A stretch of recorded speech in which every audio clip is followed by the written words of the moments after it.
America और उसके इत्तेहादी Ukraine के फ़िज़ाई दिफ़ाई निज़ाम को मजबूत बनाने के लिए इक़दामात करेंगे।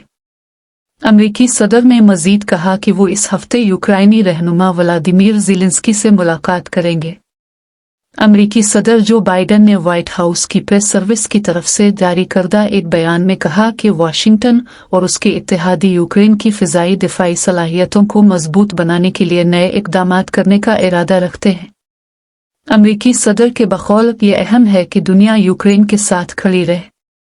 इससे कबल रूसी वज़ारत दिफ़ा ने इत्तला दी थी कि रूसी मुसल्लह अफ़वाज ने रूसी सरज़मीन पर तवानाई की तनसीबात पर हमले की कोशिशों के जवाब में फ़ौजी सनत की तनसीबात और यूक्रेन की मुसल्लह अफ़वाज के फ़िज़ाई अड्डों पर इंतहाई दुरुस्तगी से हमला किया।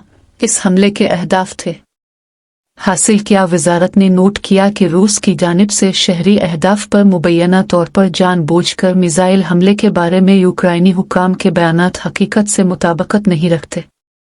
जाए वक़ुआ से तस्वीर और वीडियोज़ यूक्रेन के फ़िज़ाई दिफ़ाई मिसाइल के गिरने से होने वाली तबाही की तस्दीक करती हैं।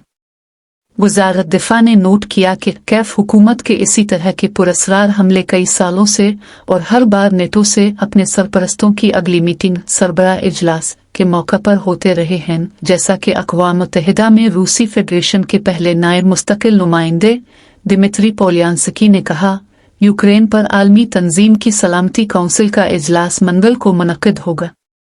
इजलास में रूस अक़वाम मुत्तहिदा की सलामती काउंसिल के अरकान को कैफ पर हमले के यूक्राइनी वर्जन की तरदीद करने वाले हक़ाइक़ से वाकिफ़ कराएगा।